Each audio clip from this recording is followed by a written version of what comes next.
తేజ ప్రతిసారి హోలీ ఆడనే ఆడదు, ఈసారి హోలీ ఆడదామని చెప్పి డ్రెస్సులు కూడా కొనిపించింది.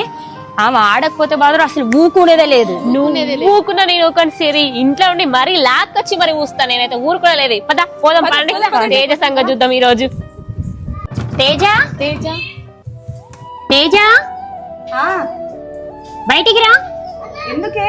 ఎందుకంటున్నావు? హోలీ ఆడవా? బావ ఒకసారి రా. ఏంటిదే?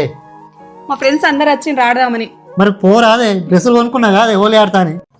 సిరే ఓ ఏంటిదే? మరి కొంచెమే పోయాలే. అయ్యో బొట్టే పెట్టిపోతా. బొట్టే పెడతారా నే? బొట్టే పెడతాను. అబ్బాయి ఎందుకంటే డ్రెస్సులు ఖరాబ్ అవుతాయని. చరిత్రే శిరసొంచి ప్రణామం చేస్తుంది.